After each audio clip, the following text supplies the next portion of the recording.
আগের সরকারের সময় সরকারের বিভিন্ন মন্ত্রণালয়ের কার্যক্রম নিয়ে সাংবাদিকদের সঙ্গে কথা বলেন তথ্য ও সম্প্রচার উপদেষ্টা ডাক্তার জাহেদুর রহমান। সম্প্রতি জঙ্গি হামলার আশঙ্কায় দেশের বিভিন্ন গুরুত্বপূর্ণ স্থানে নিরাপত্তা জোরদার করার বিষয়ে কথা বলেন উপদেষ্টা। এ সময় তিনি বলেন, দেশে জঙ্গিবাদের উপস্থিতি আছে, তবে তা আতঙ্কিত হবার মতো নয়। ইন্টারিমের সময় এই আলাপ কেউ করার চেষ্টা করেছে যে বাংলাদেশে কোনো জঙ্গি নেই, এটাও আরেকটা এক্সট্রিম, এটাও ভুল কথা। বাংলাদেশে একটা পর্যায়ে মিলিটেন্সি জঙ্গিবাদ ছিল, আছে, সেটাকে আমরা আসলে কমব্যাট করতে চাই। এবার এই সতর্কতার মানে হচ্ছে এটা খানিকটা ঝুঁকি তৈরি করেছে, কারণ 1.5 বছর ইন্টারিম সরকারের সময় আমরা খেয়াল করেছি এই প্রবণতার মানুষদের অনেক বেশি সংগঠিত হওয়া বা পাবলিকলি আসা বা ওপেনলি আসার প্রবণতা তৈরি হয়েছিল। সেটারই খানিকটা ইম্প্যাক্ট আমরা বলতে পারি। এই সরকার এগুলো কমব্যাট করবে।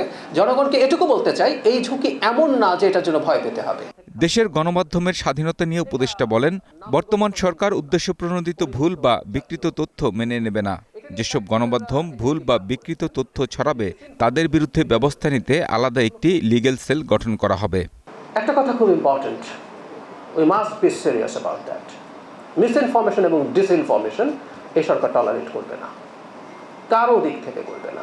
এটা একজন ব্যক্তি করার একটা প্রতিষ্ঠান করার মধ্যে সিরিয়াস পার্থক্য আছে। আর আগেও বলেছি আমরা আসলে এরকম একটা প্যানেল, লিগ্যাল প্যানেল তৈরি করছি, এটা সব ক্ষেত্রে যাতে তারা এই ব্যাপারগুলো নিয়ে কাজ করতে পারে, এটা খুব দ্রুতই আপনারা হয়তো জেনে যাবেন। এদিকে মধ্যপ্রাচ্য সফর শেষে সচিবালয়ে প্রধানমন্ত্রীর সঙ্গে সাক্ষাৎ করেন পররাষ্ট্র উপদেষ্টা হুমায়ুন কবির। সাক্ষাতে তার সফরের বিস্তারিত প্রধানমন্ত্রীর কাছে তুলে ধরেন। সৌদি আরবের সাথে we want to strengthen our bilateral relations, take it to new heights, এবং একটা হিস্টোরিক সম্পর্ক কিংডম অফ সৌদি আরবিয়ার সাথে। তো প্রাইম মিনিস্টারের বিহাফে আমি আমন্ত্রণও জানাই আসছি সৌদির হিজ ম্যাজেস্টি কিং সালমান সাহেবকে এবং ক্রাউন প্রিন্সকে তাদের আপনার ভাইস মিনিস্টার ফর ফরেন অ্যাফেয়ার্সের মাধ্যমে। সাক্ষাতে বর্তমান মধ্যপ্রাচ্য পরিস্থিতিতে জ্বালানি তেল ও প্রবাসীদের স্বার্থ রক্ষায় বিশেষ নজর রাখার নির্দেশনা দিয়েছেন প্রধানমন্ত্রী।